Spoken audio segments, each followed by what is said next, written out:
Welcome to the Life's Best Medicine podcast, where we are finding hope and healing one episode at a time. No appointment needed, no rubber gloves, and no coping. Just a healthy dose of life lessons to help equip you for this wild journey we call life.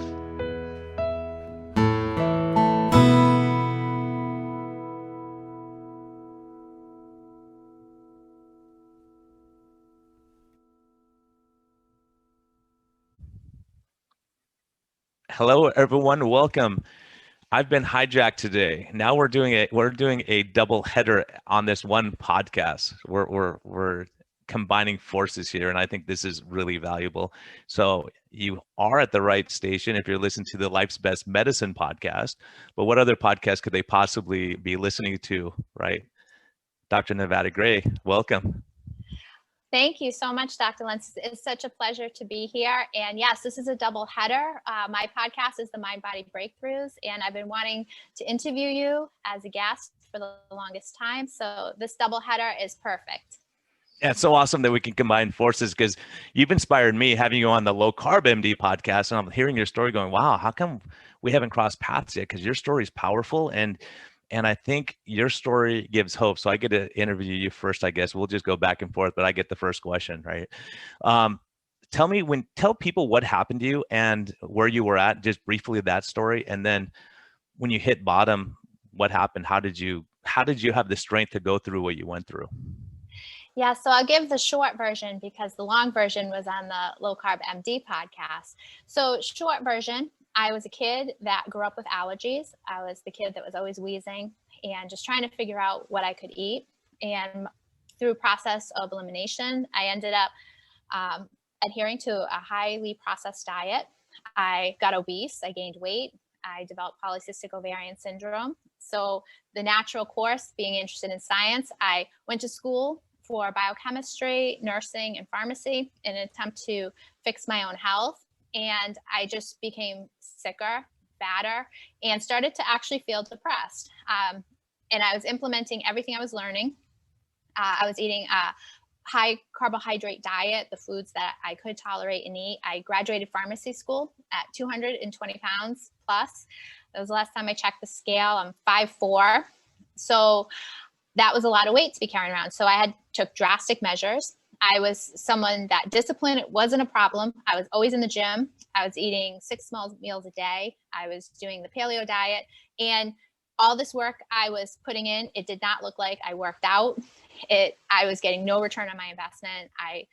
It was just very hard. So the paleo diet, I lost 50 pounds after discovering Robb Wolf and implementing that. And then I herniated a disc in my lumbar spine that caused quad equina syndrome. And what that is a rare type of injury to the horsetail of nerves to the spine, that spinal cord that hang off the spinal cord. And it paralyzed me from the waist down. So I had to have emergency surgery that took the pressure off of the horsetail of my spinal cord. And I ended up having sensory and motor issues after that surgery, where I had to learn how to walk again and just rebuild my life. Through that process, I discovered the ketogenic diet, discovered low carb, actually reduced my carbohydrates to zero on an elimination diet, and have just been on a journey ever since. I ended up losing 92 pounds, which was amazing. I reversed the polycystic ovarian syndrome I was experiencing, and I've been able to maintain this in a sustainable lifestyle for me to maintain my weight loss, and I had a full recovery from the quad equina syndrome. So that's the short version. Yeah, that's a miracle. I mean, it's a miracle. When I heard your story, I was like, wow, that is just unbelievable how you went from that point to where you are now, and being able to take those steps literally. I mean, tell me what that was like emotionally, like when you said, look, you couldn't walk and you're going through all that stuff and your health's at its worst point ever. It was, I'll tell you, it was sheer anxiety, a lot of fear. I didn't know what to do. I felt alone because quad equina syndrome is a very rare diagnosis. So there was no protocol. Being in medicine, first thing I did was I Googled my condition, which was my rock bottom. I flipped out because I saw people weren't recovering. My neurosurgeon was very hopeful that I would have a full recovery. So of course I had him emergency paged after I Googled my condition, which he told me, do not Google your condition. So of course I had to. I had him paged and he's like, nope, I think you can have full recovery, focus on your rehab. And I'm like, what more can I do? And he's like, just focus on your rehab and we're going to hope for a full recovery. So in an effort to encourage myself, I went on YouTube and I found people that had beat the odds, and I discovered the ketogenic diet and just started developing my own protocol as a means to empower myself and to control my own anxiety. One thing that I did was I opened my Bible and really leaned on my faith, which had kind of fallen by the wayside as life goes on and life is happening. It's something that's kind of there that you grew up learning about the faith, but never really implementing or opening your Bible until you're at rock bottom in a catastrophic situation where you're not able to walk and you're losing your body function and everything you took for granted, from going to the bathroom to taking a shower to being able to walk across your living room. You're just not able to do. So as a means to kind of control my anxiety, and I'm not a person that struggled with anxiety or depression, I decided, okay, I'm gonna, I just started reading my Bible. I started a certificate program for personal training to be able to be in control, to understand what was happening in my rehab. I just started empowering myself with the literature, watching lectures on scientists and doctors that were studying my problem, which was a nerve injury. How could ketosis benefit me? Reaching out to people that could teach me and help me do a properly formulated ketogenic diet, because I was doing this for a medical reason, to save the horse tail in my spinal cord. So the emotional component and trying to have some semblance of control when you felt out of control, those were some things that I did. I worked towards a goal. I started leaning into my faith, reading the Bible, because the Bible's loaded with stories of imperfect people that had catastrophic things happen in their life. And then on the other side, there was a miracle. And I was believing for myself that I was going to have a miracle, that there had to be something on the other side of this. So reading those stories and reading stories of people that beat the odds coming back from catastrophic circumstances was something that really empowered me and helped calm my mind and get me through the first few weeks after my surgery.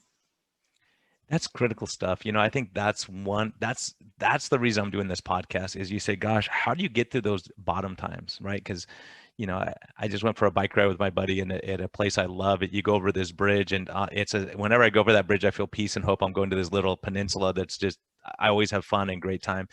And then it dawned on me when I was riding, I looked and I'm like, at that midspan, how many people have given up all hope and jumped off that bridge, right? That place where I find peace, they found, they had no hope.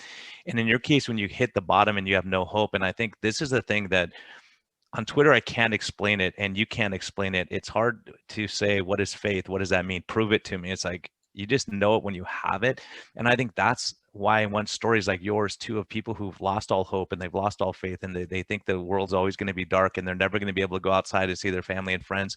Like at this time, your story is critical. And that's why, like, what happened? Did you feel something? Did you just know, or did you just like, the power of hope is so underestimated. Like we don't appreciate it enough. Like when you to me, hell is the lack of hope. Suicide is the lack of hope when you think things can never get better. So, there's a lot of people saying, well, if I couldn't walk, does it matter that, my payment's a little late, or I don't have that new Ferrari, right? Exactly. And, in opening my Bible, I ended up chancing upon, because I was homebound at the time, kind of like how we are right now in this pandemic. I couldn't drive. I couldn't go anywhere. I was just stuck in my home. And so I had a lot of time to spend on YouTube, and I found TD Jakes, just this sermon. And it was actually, I discovered him when I was in the hospital because my roommate had a stroke. So I was on the neuro floor after my surgery. My roommate had a stroke, and I had emergency back surgery. I didn't know if I was going to be able to walk again. So I was just on YouTube trying to calm my mind because that was a terrible 24 hours in my life. And I found this sermon by T.D. Jakes called Nothing Just Happens. And I had that on repeat over and over. And I'm like, okay, nothing just happens. This is happening for a reason. And my roommate said, can you turn that up? I need to hear that too. Wow. And we listened to the sermon on repeat because our lives were both changing in drastic ways. And nothing just happens. Everything happens for a reason. Like, this was meant to teach me something. So when I opened my Bible, when I got home and, found T.D. Jakes on YouTube and started listening to the regular sermons, one of the things I appreciated so much about him was his raw and just authentic nature of taking real life circumstances and showing you that there is hope and that there is something on the other side, that you can get through this. And what are you meant to, learn from this experience? And how is this experience kind of callousing you and moving you and aligning you into your purpose? Because so many times we get, taken away from our purpose. And that's one question I wanted to ask you, because you have an amazing journey yourself, in realigning with your own purpose and almost reinventing yourself, discovering low carb nutrition and going out on faith and opening your own practice. What was that like for you? How did you navigate that? Yeah, I think what I've learned in life is when I'm called to something, I have to obey at some point. That God's saying, look, Brian, like, the joke about the lady says, God's going to save me. And all these people try to save her. She goes, God's going to save me. Yeah, I don't need your help. And then she ends up drowning. It's like, well, I sent like 30 people to help you.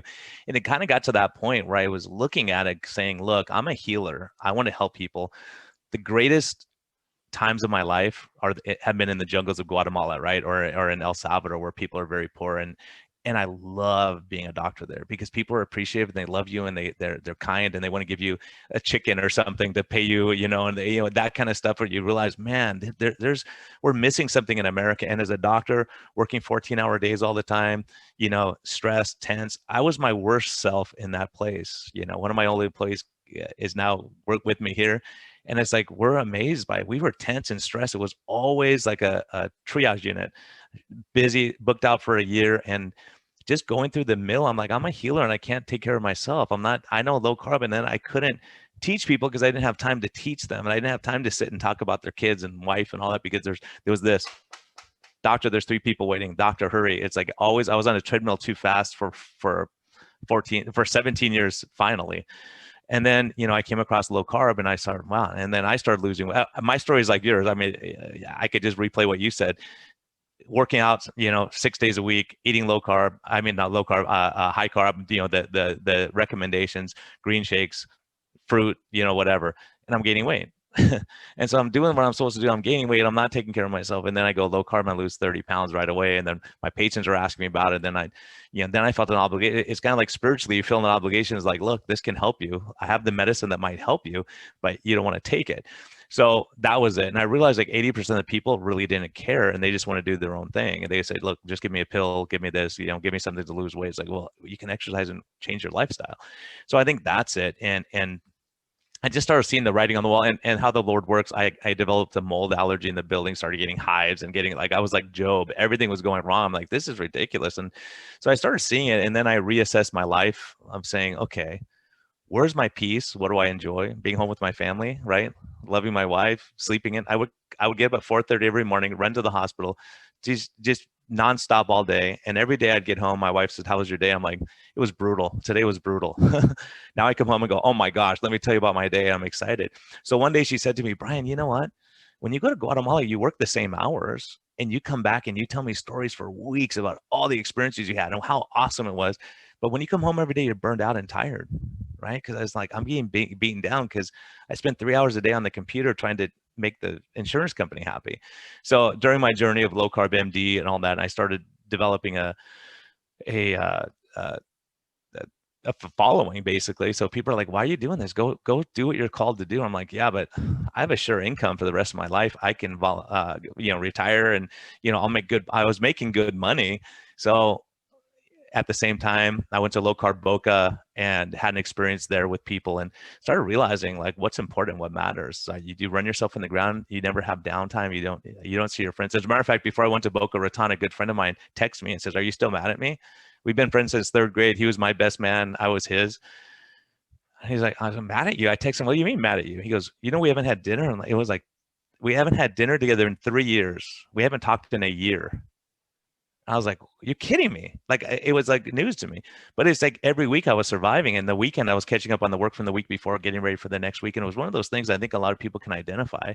And I said, it's not worth it anymore. And Kobe Bryant died, and I thought he had all the money in the world. How much would he have given of his money to be with his wife and kids for another day?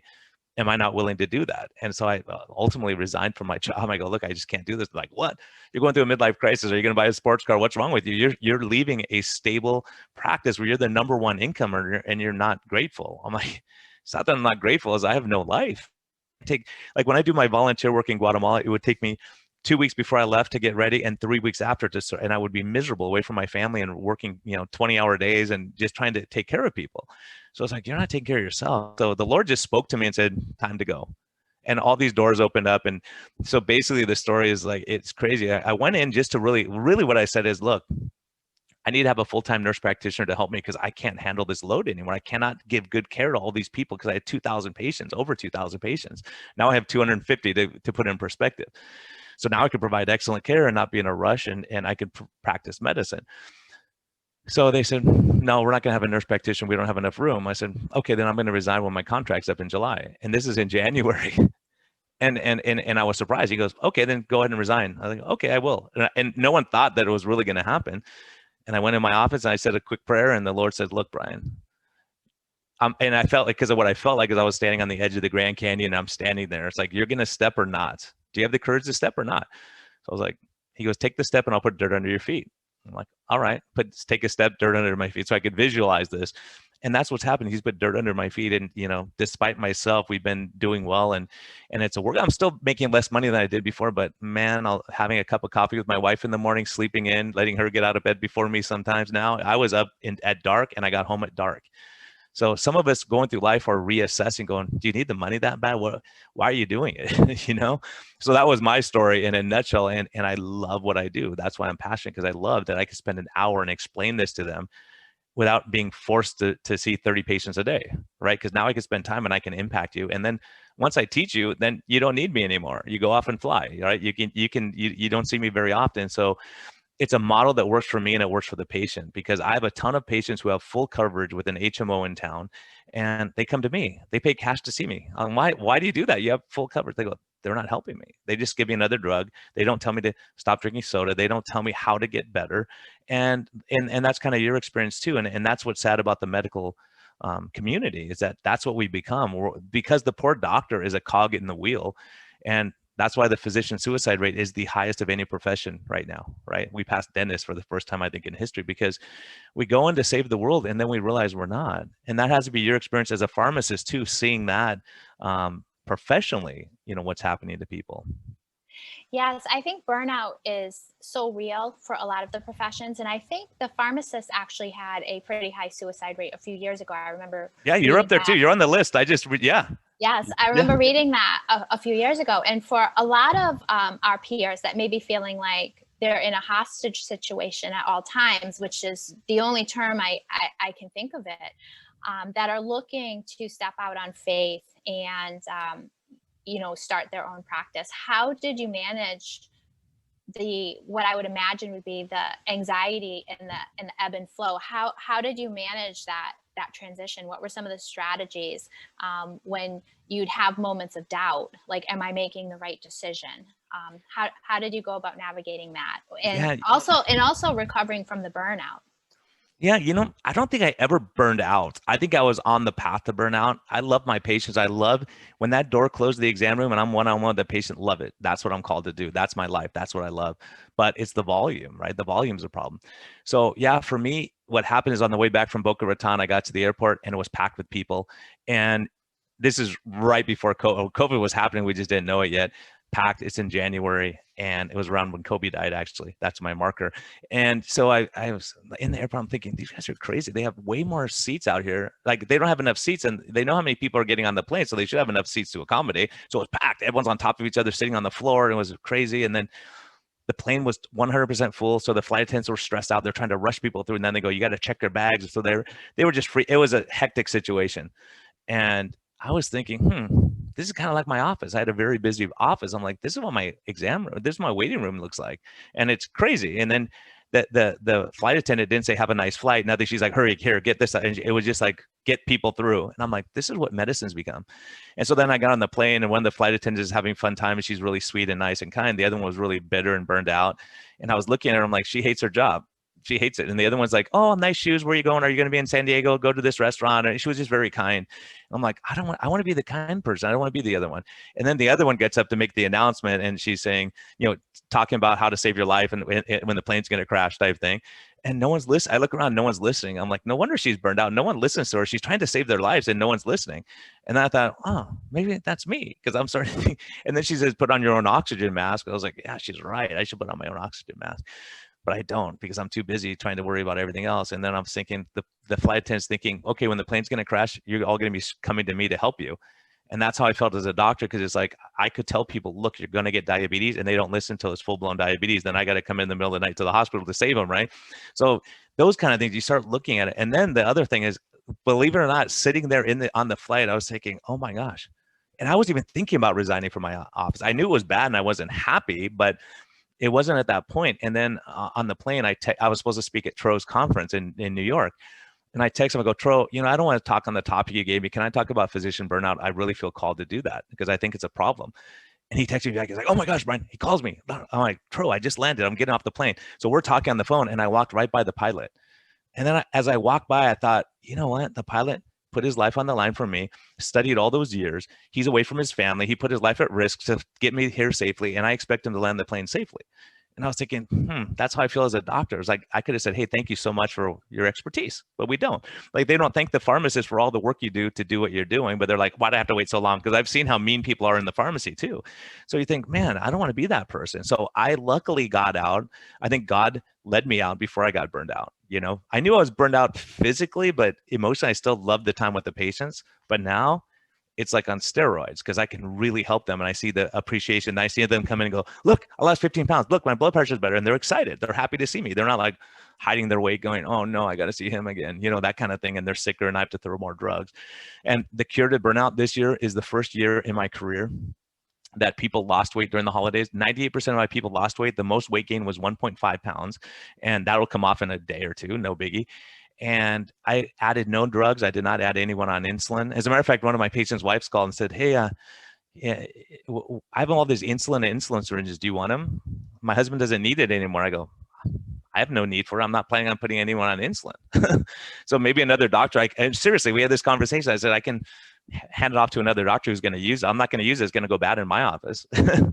Right? It's crazy, but that tells you something about what we can do, and to see.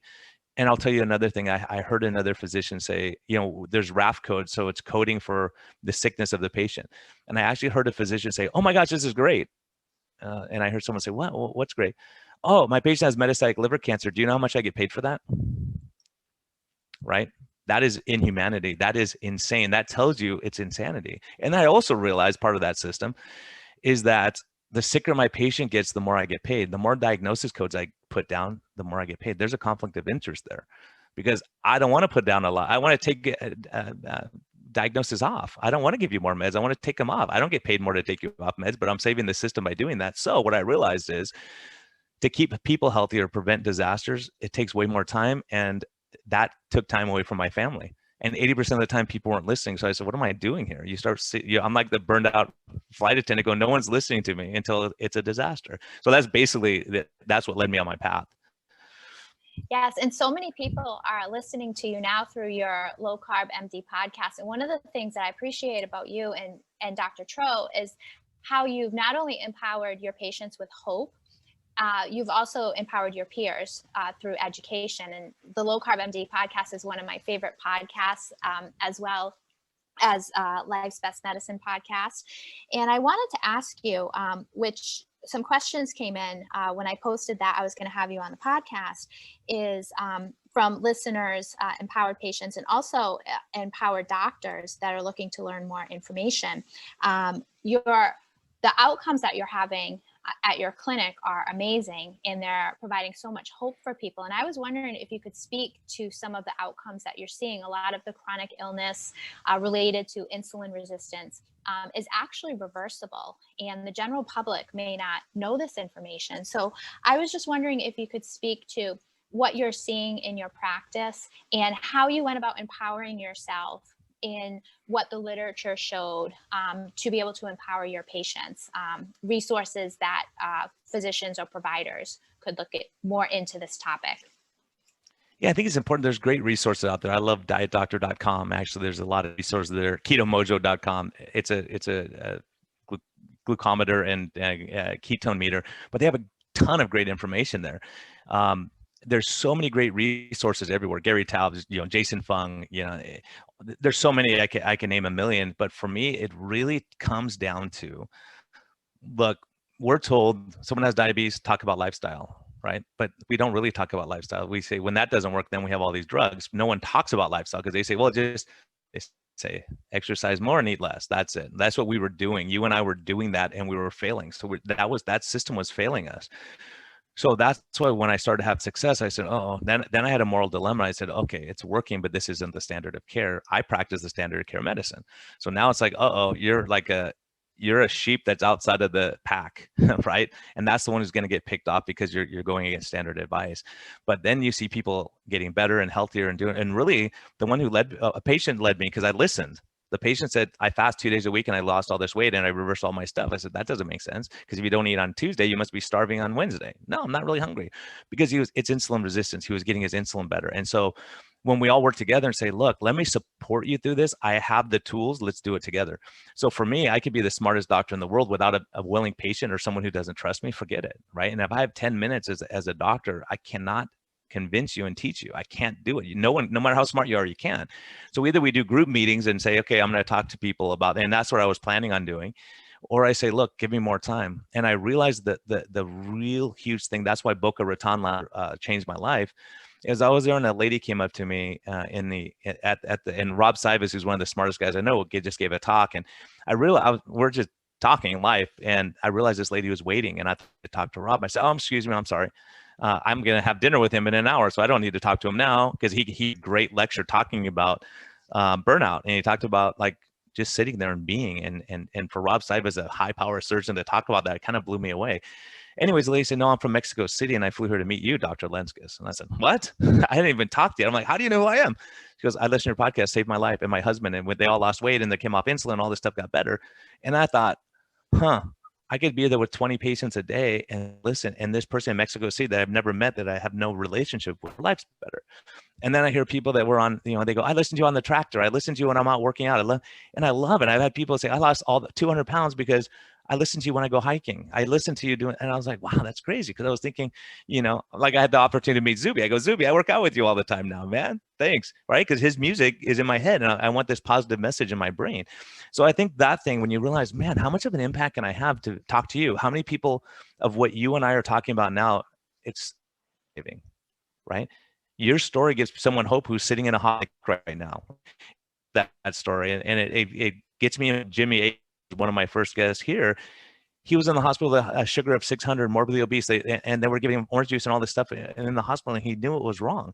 But someone who loved him said, listen to this podcast. I don't want to offend you, but listen to Low Carb MD. And then now he's off meds and he's doing great and his life's changed. Now he could go out and preach and do what he's called to do.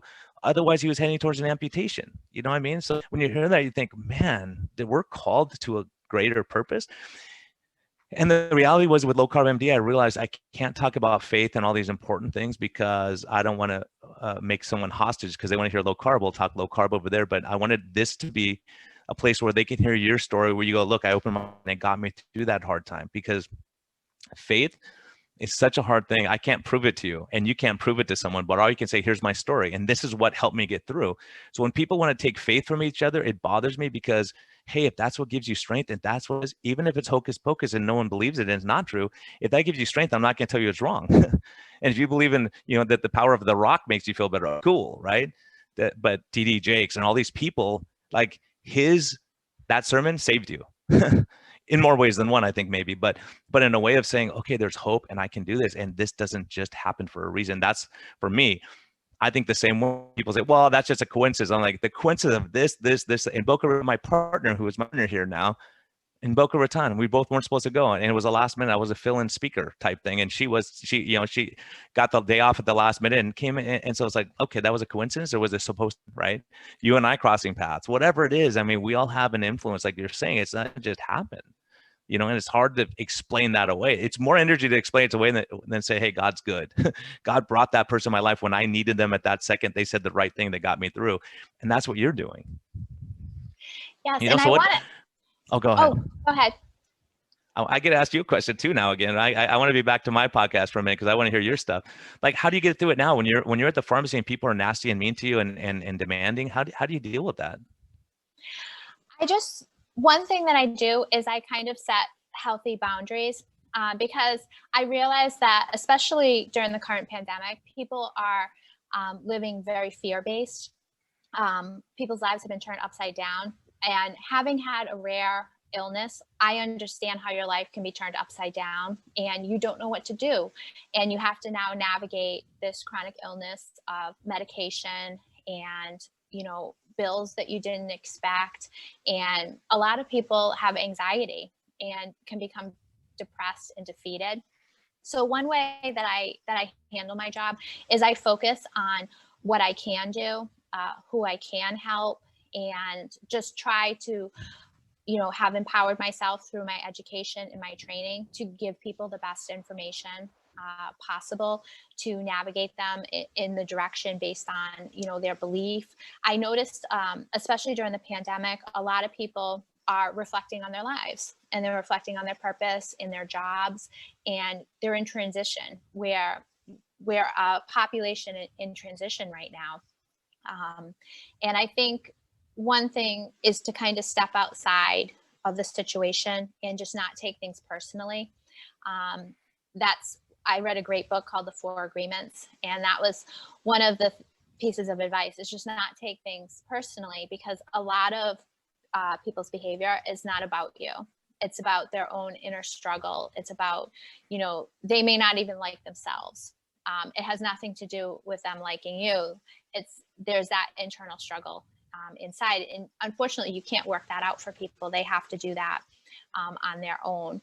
So I think approaching people from a point of empathy and compassion and realizing, the deep-seated fear that a lot of that behavior manifests as, it has made me a better provider. And also, having gone through what I went through, having to navigate my own journey and my own recovery, I really appreciate the struggle that patients have to go through when they need a medication, when they're in chronic pain, when they're having to rehab themselves after a major surgery. Before, that was something I couldn't relate to. I just related to someone that was always struggling with their weight, trying to lose weight, the yo-yo dieting, trying to figure that out. But when I had this experience happen to me, I understood more the struggle of my patients. So that's how I navigate it. And not everybody is nasty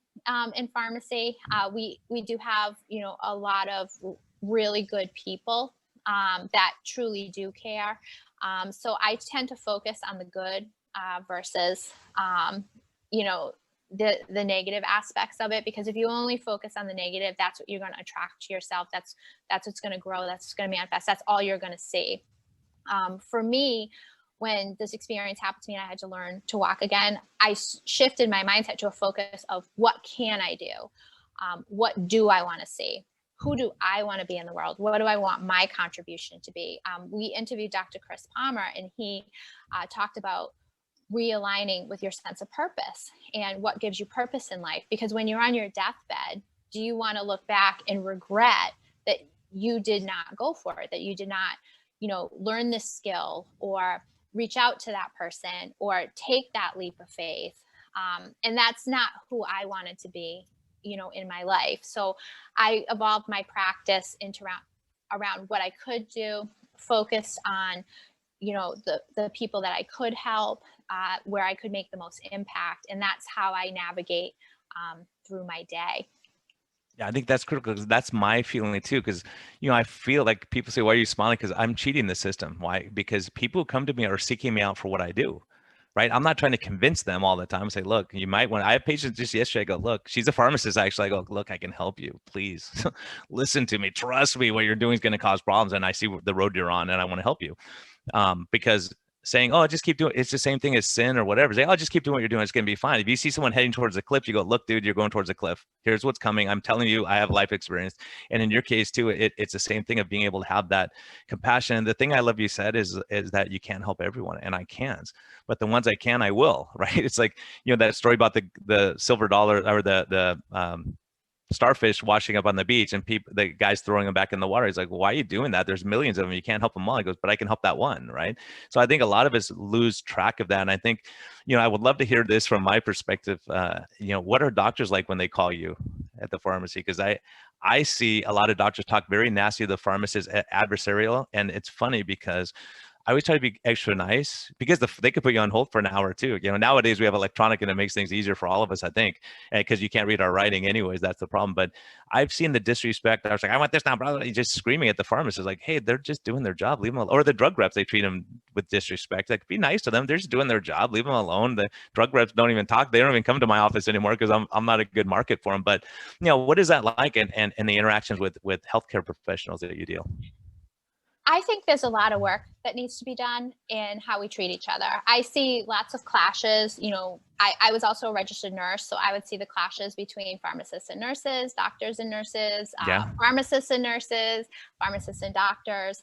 And I think that a lot of that is a manifestation of the burnout and the stress that a lot of us are under. Because I think in real life outside of work, you would never think to treat somebody like that.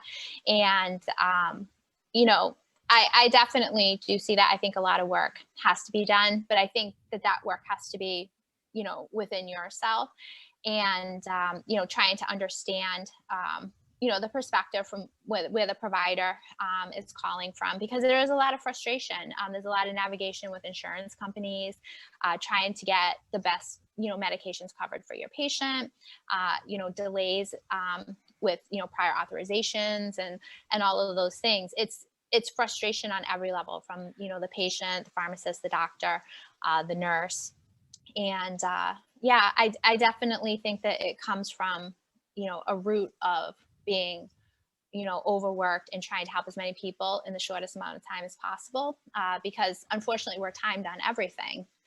Yeah. So I think that that's where that comes from. And I definitely think that hopefully this year is a lesson in that we all need to work together in medicine for the betterment of our patients. Yeah, and in life, it's embarrassing to say this, but I've had times where, I'm there and I'm so busy. I know how much, I'm not gonna get home till late that night, and I have all kinds of crazy stuff going on. My patient's 5 minutes late and throws me off schedule the rest of the afternoon, and I'm annoyed. And then someone comes in, like a staff member goes, "Oh, let me show you my grandkids." I'm like, "Dear Lord, I don't have time to hear your I don't want to talk. I don't want to talk to you. I don't want to have a story. I want to go home. I want to go home. I don't want to be here."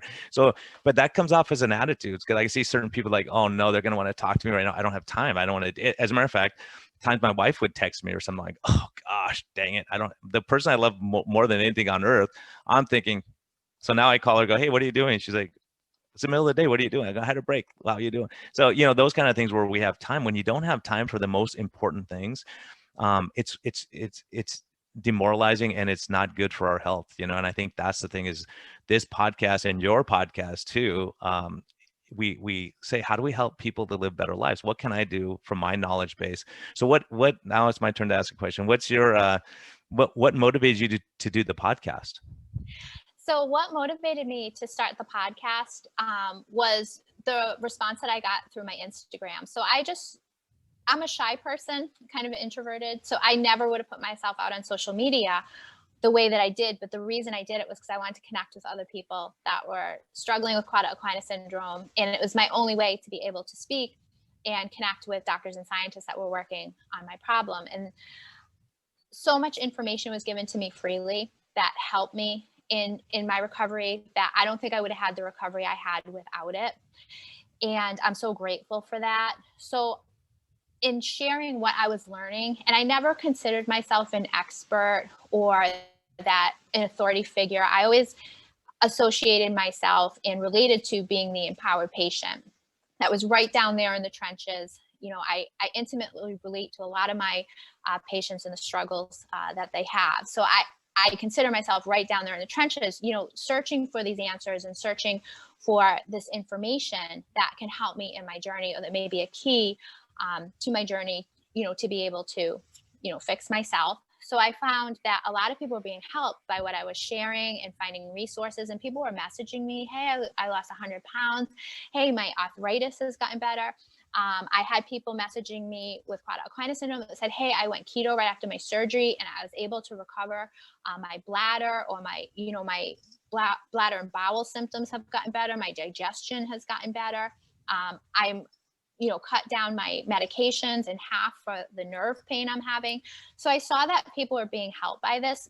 So I decided I'm going to put myself out there and just start a podcast and reach out to the people that, you know, so graciously assisted me in my journey, and see if they would come on and share their work and their research. And to my surprise, a lot of people would come on, and right now, you know, our podcast has been growing organically and becoming more popular. But when I was first starting out, I had maybe 100 listeners, and, you know, people would be like, yes, I'd love to come on your podcast. And I'm like, oh, wow, we're such a little podcast. You're coming on my podcast. This is great. And then it just started, you know, to be shared throughout the community. And, you know, people were gathering resources from this. And then another cool thing is I love connecting people with people. So I was able. We're the same. I love it. Yeah, I was able to connect people. And then I would interview a guest, and I would interview another guest that was working on this project. I'm like, oh, these two people need to meet. So then I would send little introductory emails. And then I would see them work together and do this collaboration. And I'm like, yes, you know, that's great. As an empowered patient, I'm like, oh my goodness, I'm benefiting from this too. But also, you know, the community is benefiting from this as well. So that was the inspiration behind the podcast. And I truly love podcasting. I still can't believe, like, we just talked, you know, I just had a chance to interview Dr. Alessio Fasano, who has done amazing things for patients with celiac disease. He has a new book coming out about the gut microbiome. And I'm like, wow, I cannot believe he agreed to come on my podcast. And I had a chance to talk to him. And I forgot I was on my own podcast. I was just so into what he was saying. I'm like, oh my goodness, I got to ask the next question. But it's so rewarding. And then I've had providers reach out to me that, you know, they're like, wow, I never knew this information. I researched it more. You know, thank you for providing that information. So it's been very rewarding. What made you start your podcast? I'm crazy, I guess. I don't know. For me, I saw that. I thought, you know, I'm doing low carb, and I really saw Gary Fettke, what he went through, Tim Noakes, what he went through, and their stories are worth anyone looking up and seeing what they went through for standing up for what was right. And I thought, if these guys are going to stand up for right, I really have a calling to do that. I want to do the right thing, and it's helping me, and it's helping my patient. I had 11 patients come off insulin in 6 months, right?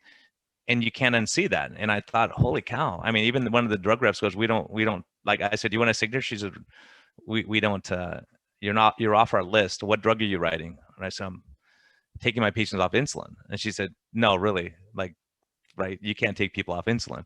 I said, you're right. I can't, but they can.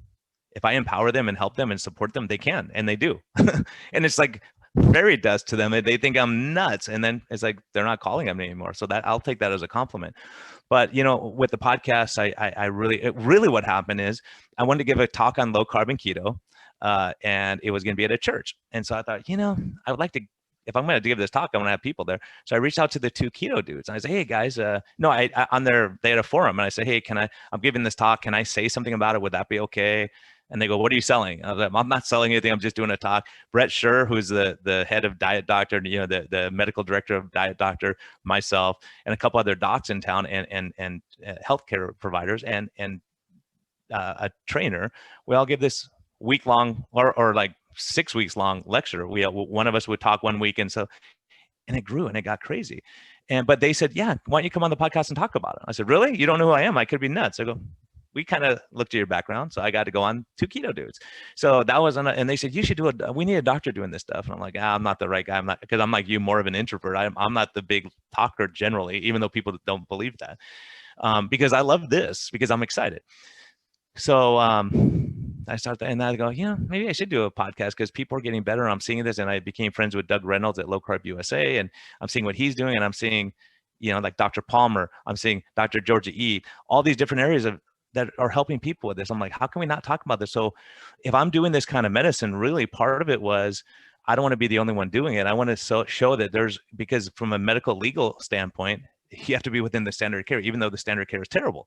So I said, okay, if I make this the standard of care, how do I do that? Reach out to other doctors. Say, hey, there's this nutty guy, Jason Fung's doing the same thing. There's Andy Fung doing this thing. All these people, Philip Ovadia now, and we have people all over doing this medicine with success. So if you come after me, guess what? I have a whole army of people. It's not just me. I'm just not Gary Fettke, and I'm not just Tim Noakes, who fought it and won, by the way, because they were justified, right?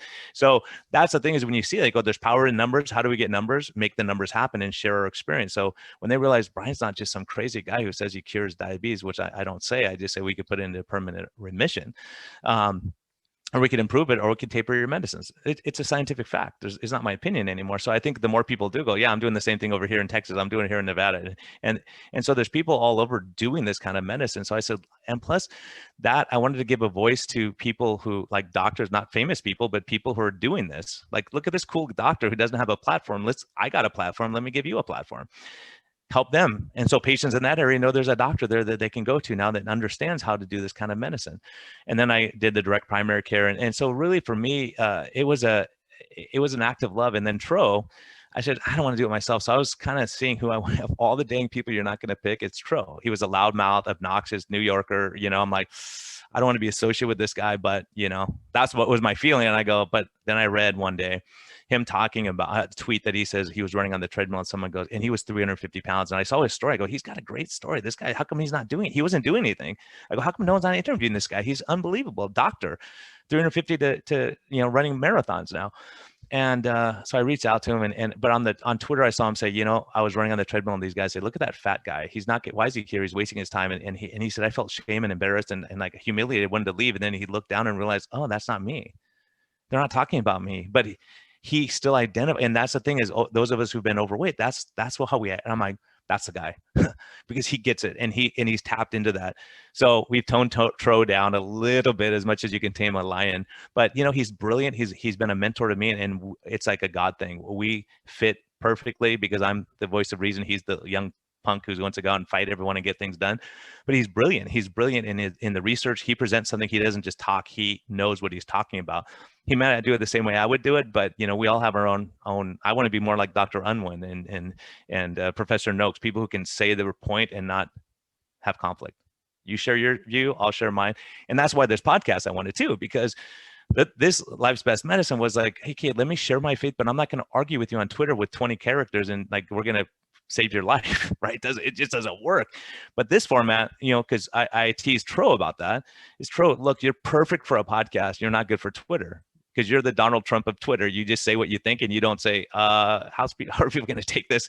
You're being honest, but you're just saying it in a way where it's kind of tough. Because what happens is you make enemies and people get upset. And so you and I can fly under the radar more, because we're not going to battle. It's like, okay, cool, that's your thing, Zuby, like, okay, dude, whatever. Like, move on with your life, and I'll move on with mine. Let's not fight, because you see people that go at each other all the time, and and that kind of speaks back to what you were saying, is like, there's people that is a reflection. Zuby said the same thing. It's a reflection on people that they are like that. When someone loses 200 pounds and they go, oh, look, you have that extra skin, that's gross. It's like, they lost 200 pounds. How about saying, that is awesome. How did you do it? Teach me. You can be a hope. And they look at the negative, and that you realize they go home and they're not going to be happy. And wherever they're at, they're miserable. And it's a reflection of them, not you, right? So there was a story I just talked about. The kid with Down syndrome runs a triathlon, and he's the first Down syndrome kid to ever do this. It's on YouTube, and someone thumbs it down. I'm like, who thumbs down a great story of someone overcoming the obstacle and doing something great? How do you thumb that down? So you say I can't be bothered by thumbs down. So I don't look. When I do a tweet, I don't look back to see what people say because I know there's negativity. But I did know if I talked about faith, hope, uh, God. Oh my goodness, people went crazy. Like, why are you afraid of people having faith and hope and knowing God? Why are you afraid of that? Let me believe in my fantasy if that's what you think.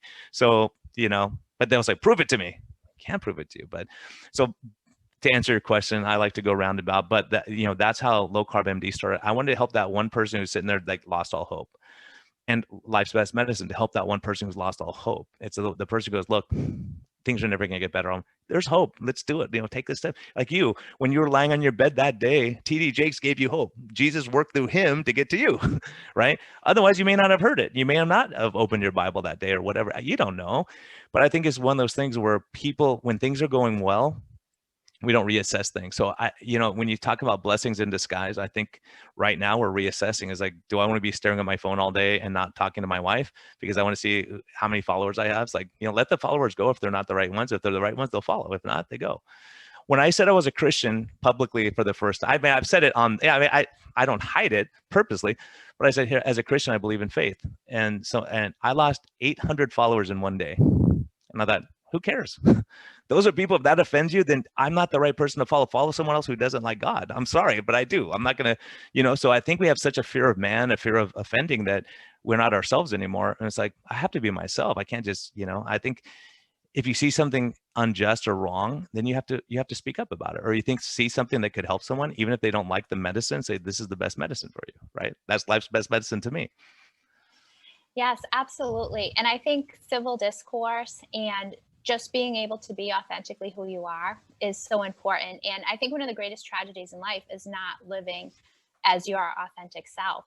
And one of the questions I had for you is the spiritual side of healing. So a lot of your patients, they heal physically from their chronic illness, their diabetes. How do you merge the spiritual aspect of healing and the physical aspect of healing in your practice, or do you keep them separate still? It's funny. I happen to be on the campus of a Christian college. I'm not one to force my views on people. I'm not the guy who's going to evangelize to everyone on earth, even though that's what I'm kind of doing now. I leave it to the patient, and I can pick up on it because patient will say, hey, I'm blessed, or they'll use certain vernacular.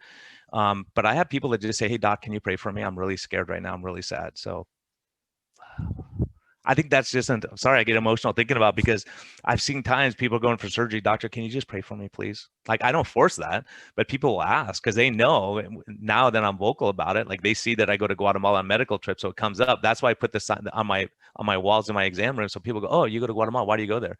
Oh, I go on medical mission trips, right? They go, oh, so you're a Christian. And then all of a sudden they go, me too.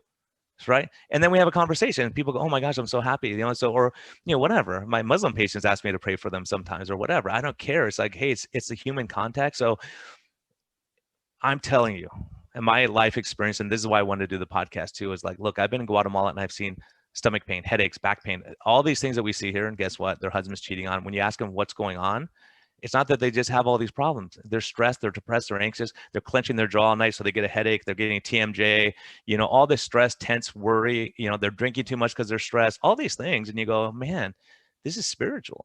So in Guatemala, we pray with our patients, right? We pray with every single patient that comes through there. And we go, hey, look, God loves you. Here's what we're doing, And so there's healing. I've seen people heal the horrible stuff of hatred and bitterness and resentments. And if you listen to my podcast, the one with Mark Hernandez, there's crazy stories of stuff that we've seen, and you see that and go, wow, it's not just the physical. The spiritual affects the physical, and the physical affects the spiritual. So in your case, the physical affected the spiritual because you go, okay, I'm in need now. I need you now. Before, when everything's going great and you're studying, you don't think about it. So I think most of us, I don't think most people are atheists or agnostic necessarily. They just don't think about it. They're like, I'm just going through life. But now when you lose your job and your 401k goes out and your political leaders are doing crazy stuff, you start saying, where's my foundation? So I think that's the thing, is when you start looking, for me, I know where my foundation is always. I know what I base my ethics on. I talk to people, I say, what do you base your beliefs on? Why are you a good person? Why? If you don't believe in an afterlife, why? So that's why I ask questions, because I want to know why. I mean, where's your moral compass? Because if you live in a certain area, doing certain things may be okay. If you're in a group of people that say, let's attack the Capitol, Seems like a good idea. It doesn't make sense. People of faith or people of common sense say, I don't think that's a good idea. I don't think we should destroy other people's property. I don't think I need to throw a brick through someone's business that worked hard to make that, right? So I think that's the thing is once we step back and go, what do I base my life on? What do I want my kids to see? Do I want my kid, the way I'd look at Twitter or my podcast, like, would I be embarrassed if my mom listened to it or watched my tweets? If I would, then I'm not tweeting it. Right. So I think that's how we live our lives in a way. We can't be hypocrites and we can't be goody two shoes too, but I think you have to call it as you see it and be honest and go, look, it's honest. That's how I feel. You may not like my opinion. Sorry. I don't want to offend, but that's my opinion. You want me to lie? So I say what you want me to say. I think a lot of us, more than you would think, are in that position right now because of fear of offending someone. But for me, like if someone offends me, I turn the other cheek and walk away and go, look, I'm not gonna, like if someone, I don't like certain songs, I don't listen to it. I don't like a movie, I don't watch it, right? I don't like a certain actor because of his political stance or whatever it is. I just don't support him. I don't tell everyone else that they can't watch him. Go do what you want to do. But for me, I want it to be like Zuby. Zuby's one of those guys. I would let my kids listen to his music. It's a positive message and he's good, right? So you go, okay, I like this message. But if he's telling my kids it's okay to take drugs and rape people, then I don't want them to listen to that kind of music. And they have their own free will, of course, but I would steer them away and go, look, there's an effect. And I know I listened to that kind of music when I was younger. And I thought, why not listen to that garbage stuff about killing police officers? What's the message they're sending? And I think if we step back and go, yeah, it has a good beat, but the message is terrible, I'm not listening to it, right? And I think movies and news, whatever, if you don't agree, we complain about it, then we vote the same people in, or we complain about it and we still watch the same shows and go, okay, don't watch it, then they don't make it anymore. That's my feeling on a lot of stuff. Pornography, do you pass laws to get rid of it, or do you ruin the demand, or whatever it is, right? Whatever you're fighting against, you go, okay, let's take the demand away for that, because they're giving us what we're asking for. Junk food, we're eating it or they wouldn't be making it, right? So all these things we fight against is like, at some point, legislation, whatever. But the whole point is you can't really legislate morality. You can't tell someone you can't be racist. They're either a racist or they're not. No matter what the government says, they're a racist or they're not. But life experience, when you know someone who's different than you do better. When I can have a debate with you and discuss it, then we could do better. I think we all feel that way. You want to be heard and say, oh, I hear what you're saying. I don't agree, but I see what you're saying from your life experience. So you and I are coming from a Christian life experience, and you look and you go, okay, I see it differently than you see it. I see that as a problem. You may not see it as a problem, but certain things as a doctor, I see the impacts, right? So yes, you can do those things, but here's the implication. You could smoke and drink and take drugs, but here's the effects of what happens. That's what we're treating this problem, because you can't give up your Twinkies. So I have to give you insulin to get rid of your Twinkies. Sorry, but that's the way it is. If you give up your Twinkies, you don't need insulin. So pick your poison. So it's the same thing. Life, right? Life and the church. And we go to church on Sunday, think we could be mean to people all week. You got to get it. We have to plug in and get that. So in you, I just see this kindness and this decency, and you want to help people and be kind. I think we have that spirit. And when you do, I think we want to see the best in people, and we want to hear their point of view and go, oh, okay, I kind of get where you're coming from, right? Like, not you're an idiot and you're stupid because you did that. You know what I mean? And no one wants to hear that. You're never going to convert someone to your belief to say you're wrong. Why do you believe that? Here's why I believe that. Okay. Because I enjoy that. If it's a reasonable discussion about my faith, I don't have a reason. But if you're gonna keep saying, what about the aliens or someone out, I can't talk about that. But I can tell you lives I've seen saved. I can tell you that the head of MS-13 in Guatemala used to shoot people and kill people, and now he's a clown helping kids and doing nice stuff and helping the old lady across the street. What happened? Those kind of things. When you see that, like, there's no greater miracle to me than a changed life, right? That you walk again. Like, you will never, you'll always appreciate walking. People complain, I got to walk all the way down here. Like, I can walk, right? When it gets taken from you, now you realize it. Yes, that's something that you definitely appreciate when you had something taken away from you. And I agree with everything that you've said. And I wanted to ask you another question regarding spontaneous remission. So a lot of patients, I actually read a book called Cured, and the doctor's name I'm blanking on right now, but he talked about spontaneous remission. And one of the things that I found so powerful about the book was there wasn't a single dietary approach. There wasn't a single exercise approach. It was actually almost a spiritual transformation that somebody had happen in their life. And I was just wondering if you've witnessed that in your practice, where someone was diagnosed with a terminal illness and all of a sudden they've had a spiritual awakening where they were able to heal anger or repair a relationship, go on vacation and just get away from it all and come back and their tumor is gone. Have you witnessed that? And how do you kind of, what are your thoughts on spontaneous remission? Yeah, I mean, you call it healing. I mean, I see healings all the time, right? People get better. Generally, as docs, if we get out of the way, people heal anyways, but miraculous healing, yes. You know, when I was in med school at USC, there was a case this lady had esophageal cancer and they knew it, they had all this stuff. And then they, you know, she came and told the doctor, yeah, my people prayed for me. It's cured. And they go, haha, funny. And then they get the scan, they don't see it. And they go, well, and then they're trying to reason. They go, well, that first one was an overcall. That wasn't really there. Well, you have a biopsy with pathology that says it was there. What do you mean it wasn't there? When it was there, you have pathology. Well, maybe it was the wrong, maybe like, because you can't accept it. It's so hard for us because we're scientists. You can't accept those things happening. One of my med students, his mom, very spiritual family, mom broke her arm and she went into the doctor and like had x-rays done. They go, oh my gosh, your humerus is shattered. It's going to be all this and you know, go follow up with the orthopedic on Tuesday. They prayed for her. They go through all, and she goes in and the doctors, and it took forever. He was gone and they're upset. The family's getting annoyed. They're like, this guy's been gone an hour. This is ridiculous. Like, cause they took x-rays. It was healed. It was all together. Everything was perfect. And the doctor's like, he goes, sorry, it took me so long. I went to the hospital. I got out the thing sent to me. I'm looking at this stuff. I see the thing. I'm like, is it the wrong arm? He can't explain. The doctor goes, I don't know. I would have taken you to surgery. I have no idea. If the lady's fine, she healed and it was good. So you see stuff like that. And as a scientist, you go, that's impossible. Come on now. You're like, I've never seen someone grow a leg back that was gone, but man, I'm telling you, I've seen stuff that you just go, okay. There's a guy with a transected spinal column, right? Couldn't walk. He's in a wheelchair for years. Someone prays for him. He goes, I'm healed. Gets up and walks. So they go, he's healed. Everything go back. He goes to the doctor. They do another MRI. It's still transected. They go, he shouldn't be walking. Why is he walking? It's just crazy. Like stuff like that. You see, it's like, why is he walking? Why is that happening? So yeah, I've seen that. And I've seen just crazy. One of the greatest miracles I saw was I was in El Salvador and basically we were a really poor area and the worship leader had a benign tumor in the sinus that was caught. He went blind in one eye, was going blind the other. I was losing all kinds of sensation and problems. And this lady goes, doctor, can you help me? I'm like, I'm not a surgeon. I can't help you. I mean, we're medicine. So I talked to my partner. I go, hey, what do you think? Well, maybe we can fly an ENT, but we have to get OR time. And, you know, it was a hassle. We go, maybe we can get him to Mexico and we're trying to figure out all these solutions. And we're like, well, I'll just give. So she gave me all of his MRI scans and all the stuff they had, and I had it in my back pocket. I'm heading down to clinic on the elevator, and there's other ladies there, and she goes, "Oh, are you the other medical team?" I said, "Medical team? What are you? Ears, nose, and throat surgeons?" I said, "You're kidding me, right?" I go, "How about this?" I pull this out, I hand it to her. She goes, "Oh yeah, we do these all the time." I'm like, "Really?" So we get off the elevator. There's a lady there. I introduced them. They scheduled the kid for surgery. You know, they had another team coming the next week. Cured the kid.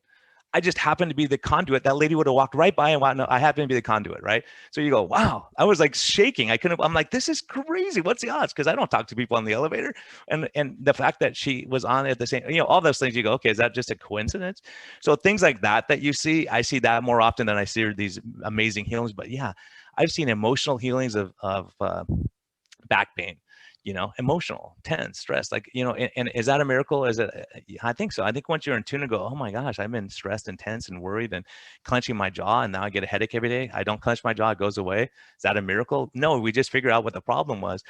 So I think there are things where there are miracles like that happen, and no one wants to believe it because it's hard. We can't believe it. But even more is when I see the MS-13 leader, now he's a clown helping people. When I see the guy that was a drug addict, total disaster, doing good things. When I see someone like you who couldn't walk and then now you give people hope, those are all miracles. Like we say miracles don't happen. We see it. You're living proof of that, right?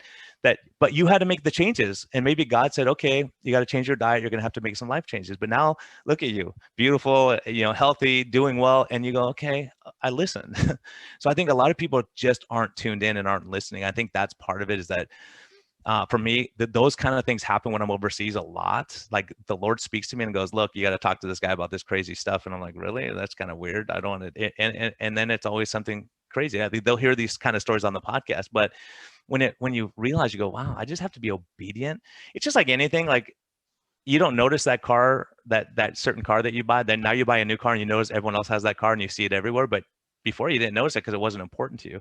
And I think faith is the same way. And these kind of things where we miss these divine appointments because we're not tuned in. And I think when I'm there, my distractions are gone. Now I see it more because my distractions are gone, because we're in a distracted society and we don't see the miracles happening around us because we're looking at our cell phones or we're looking at our computer or seeing what the latest news update is or what crazy thing the actors are doing. You know, so I think we miss out on that part because we're not tapping into it. You know, when you're by yourself walking on the beach or meditating or you know, hiking or helping someone, I think that's when you tune in, where God says, you know, see that lady behind you? I think she needs a hug, right? And now we're in a society where we can't do that. So we can't do that, you know, because of COVID. And so there's a distraction. As a matter of fact, I'll tell you, this is a crazy thing that just happened last weekend. I'm at church and, you know, I'm doing this new podcast and I'm saying, gosh, dang, it's the finances of it. And do I keep doing it? My wife's like, just do it, Brian. God never calls you something that doesn't work. So I'm there and I see my buddy way across. We hadn't talked in a little while. And I was thinking, oh gosh, I would love to talk to him. But, you know, people are talking to him and it was kind of one of those things. And I was like, man, I wish I could pray with him because that would be cool because like I need his guidance and his support right now. And but I'm not going to bug him. And he walks across the dang thing all the way over to me. He never does that. He goes like, Brian, why are you being disobedient? I said, what do you mean? He goes, I'm supposed to pray with you today. And you know that. I was like, oh my goodness. And I go, well, let's see what I need prayer for. And he prays exactly for what I need prayer for. Right. And you go, okay, the odds of that happening, like, you know, and, you know, on my podcast, I'm going to talk about some of these because the other guy's here and he can corroborate. I'm not just making up stuff. Look, tell him what happened, you know? So that's why I love it, because people have experienced things with me that I can't explain, but they were there and I'll go, tell them what happened. Right.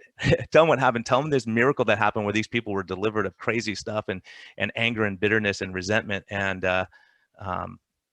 we were part of that, right? If you listen to my podcast with Mark Hernandez, it's worth listening to because it's one of those crazy things.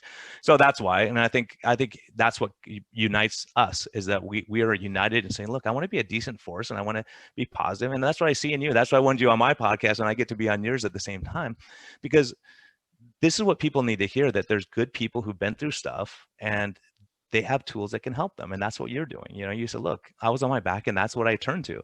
You didn't turn to CNN or Fox News or whatever. You turned to faith. And that's what got you through. So people say that doesn't work. Well, it worked for you, right? It worked for you and it works for me when things are hard. The other thing I just want people to know is, look, when I've been into the poorest place, as a matter of fact, I'm talking about this guy because I like him and I'm going to have him on the podcast. His name's Brushy One String, right? Brushy One String. My friend goes, you want to hear this? I'm like, some guy with one string on his guitar. I don't want to hear that. It's stupid. And he goes, look, and he starts playing in this little marketplace. Everyone's poor and they're laughing and happy. He's playing one guitar like he has a symphony. And he goes, God told me to take my one string and go out and entertain people. He's playing all over the world now. He's a one string on his guitar. He's no Zuby. He's just a one string guitar guy. But, you know, he's a huge, he wants to be a joy and a light to people. And you see the happiness he brings through his talent, his music, his calling. My calling is that if I was out there singing, everyone would throw stones at me, right? So we have our calling and we do the best with it. That's what you have. That's what I have. So we say, okay, I'll be faithful and I'll listen and I'll walk out in that, right? People may not like my podcast. It may go bankrupt or whatever. But at least I did what I was called to do. And if it's not meant to be, then okay, cool. Right. Because your podcast, you see, you start out with 100 people, then all of a sudden it's 200, now it's 900. Then it's that one person who says, you know what? Your podcast saved my life when I was desperate. And I was going to jump off that bridge mid-span. And I heard that one guy give me hope, right? That's what TD Jakes did for you. And that's what I think the beauty is of what we're doing is we're giving hope and we're bringing kindness and peace. And that's what it's about. That's what humanity is about. We're not all bad people. And we think everyone's out to get us and we don't want to say hi to the neighbors. And, you know, I love my neighbors. I have our dogs play together. We have a gate between our houses and we go and sit in the backyard and talk. And, you know, I think that's what we've lost as a country. We've lost that connection. And once we get that connection back, we're unstoppable. Yes, I agree with that. I think that this past year, 2020, was a huge year of reflection and people realizing that they need that connection and that they're hungry for it. And also with, you know, being, you know, homebound and in quarantine, a lot of the distractions have been taken away and people have really honed in on their intuition. And I think intuition is God's voice and guidance. And we've gotten so far away from Yeah. listening to our intuition and acting on it. Like, for example, with you, with that gentleman at church, and I'll have intuition like, oh, I just need to contact this person. And it would be a person that I normally wouldn't have contacted, or I'd be shy. And I'm like, you know what, I'm just going to send an email and see what happens. And, 10 times out of 10, you were meant to contact that person, because either you're a key or they're a key, and that's what truly connects us. And one of the things I wanted to ask you is if you could write an RX, a prescription for life's best medicine, what would it be? Yeah, I think life's best medicine is what works for you. For me, it's faith. I think it's individual. I don't think it's a universal prescription necessarily, but I think finding your place of peace, finding your comfort, finding your meaning, and stepping into that. I think success to me is people who love their family, that love their friends, that love their neighbors, and can be kind to people that are jerks to them. Biblical stuff. For me, the Bible tells me when no matter what they say about Christians. Well, I mean, it's emotional. It's funny how this is what happens when the Holy Spirit falls on me a little bit. But it's when you connect with that person, despite your differences. When you can say you have a different sexual preference than me, or you have whatever, and I can still love you as a person. And I'm not, because I think we get a bad rap that we're out to get everyone, and we think we're bigots, and that we're that's not true. I mean, it's true to some people, but then they don't get it. If you get it, you know that we're called to love people and be kind and decent and make an impact for the positive. And when we have a chance to throw a rock at someone, not throw the rock and have grace. Because for me, I'll tell you, the most powerful times is when someone showed me grace, or if I showed them grace, or someone loved me for no reason, or someone goes, look, you're struggling, let me help you out. I got your back. Like when I started this business, that's what happened. People came around me and go, I got your back. you know um, an atheist came to me and goes, I got your back, what do you need? Right? One of my favorite people on earth I got to interview on the podcast, and he's the kindest, decent guy. He's like, I'm going to get you one of these days, man, but you know what, I'm going to love you until then. Right? It's okay. And I think that's it. And I think that's, for me, life's best medicine. What's your life's best medicine?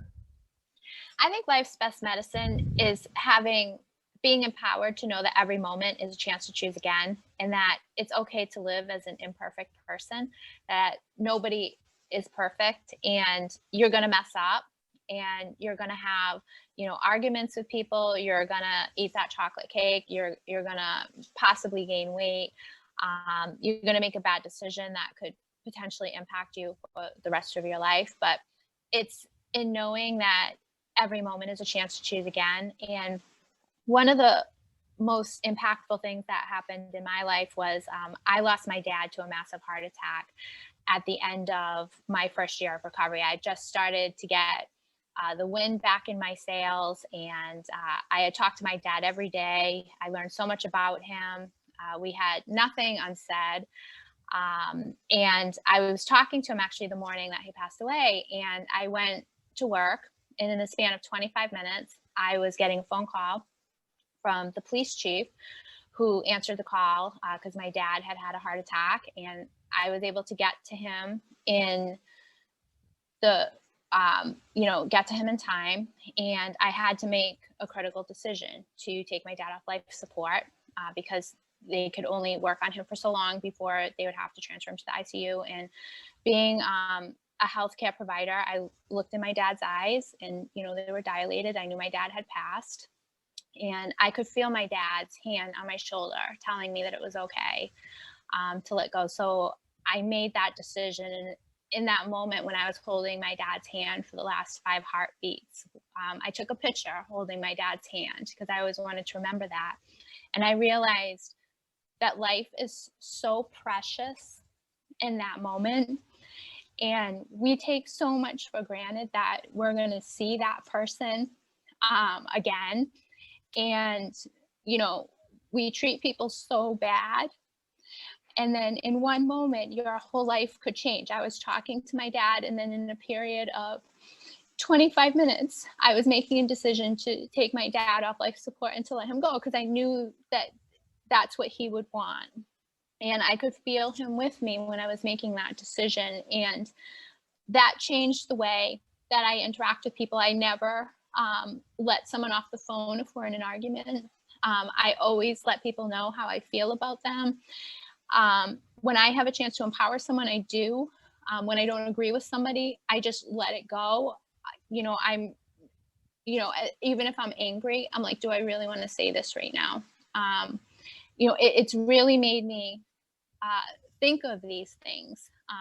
And one of the things I'm so grateful for was having that year with my dad, because having a teenage daughter, it's not easy. For father, we would butt heads and stuff. But as I got older, and I think that's a lot of things that people struggle with is their relationship with their parents, and just realizing that your parents do the best that they possibly can, and that they are hurt people as well. It made a better relationship for my mom. That moment changed our lives forever. So I think life's best medicine is just learning that to see the good and just loving one another, and being brave in that. Being brave and being our authentic selves, and truly caring for people. And we're so busy and caught up in all this stuff on social media, and arguing and bitterness, and just flipping out on people, and you just never know what someone else could be going through. And I feel that coming from that place of empathy, but also protecting your own energy and having healthy boundaries, is some of life's best medicine, and just never leaving things unsaid. And I'll tell you, that's true. As a doctor, I've watched people die, and I've seen people get flogged for a week because the family never made amends. Even though dad's never going to come out of that coma, they weren't ready to let him go. Like what you did is you loved your dad, and you go, Dad, I love you. And you know it. I release you, right? Because I know where you're going, and I have faith in that. Because if people think you're just going to dirt, it's a lot harder to let go, because you're never going to see them again, and you have no hope. So for us, we have hope that we're going to see our friend again. I have friends I know I will see again, right? So I have no doubt about that. If I can make it to where they're at, hopefully. But no, I'm joking. But part of it is that, and really that what you're saying, I think, is so critical. I never leave my house without telling my wife and kids I love them, because I never know, because I don't want to regret it and go, look, I should have said that. Darn it, I shouldn't have left on a bad tone, right? I shouldn't have been nasty to that person. So I never want to have that feeling. And I think that is great medicine for people, because a lot of people will be convicted by what you're saying, because we know it's true, that there's people that you go, I left on a bad note. I wish that didn't happen. So a lot of times we have a chance to redeem that, but sometimes we can't. And then people end up in the ICU for a month because they never made amends, because they weren't there for the last 10 years of dad's life, or dad wasn't there when they were a kid, whatever it is. That bitterness and resentment is the life's worst medicine. I can guarantee you that. So fighting hatred with hatred, and angerness with anger, it's never going to win. You're never going to fight that to make someone say, oh, they're angry. Okay, I think they're right. It's never going to happen, but we do it anyway. So I think you have such wisdom, and that's why I love this. Gosh, I wish I didn't have a patient waiting. I'm getting texted every 3 seconds right now. They're mad at me for being late, but this is important stuff. This is good medicine. This is important. And I'm so glad we got to spend this time together, because what you're saying is going to impact people. I think both of us have a message, and we're united in that. So it's so awesome that we're kindred spirits, and that we see, hey, look, we got your best interest in mind. We're not doing this because we get paid, because we're both paying money and losing money to, at least me, a podcast. So I think it's one of those things like, look, we care, and that's why we're doing it. We have no ulterior motive other than saying, hey, look, we get pleasure and we get joy from hearing those stories. So awesome time.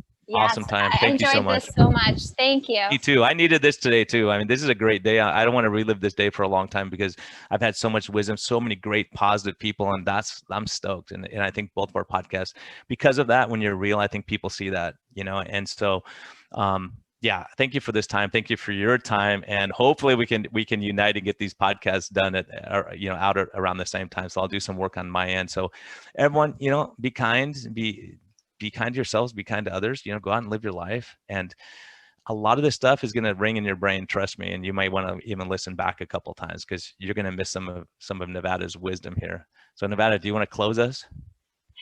Sure. So I just want to thank everybody for listening today, and, share with friends that may find value, and just know that every moment is a chance to choose again. Amen. Amen. Everyone be blessed. Have a great week. Nevada, thank you.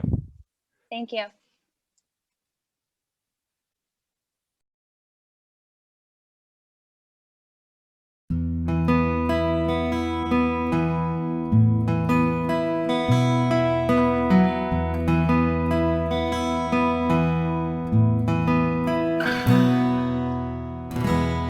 thank you for listening to this episode. We greatly appreciate your support. We would greatly appreciate a positive thumbs up on all of the platforms like iTunes and Spotify or wherever you're listening. And we just thank you for our Patreon supporters. We greatly appreciate your help in getting this message out. We think there's a lot of important information, and hopefully this helps you. Have a great day, and thank you for listening, and thank you for your support.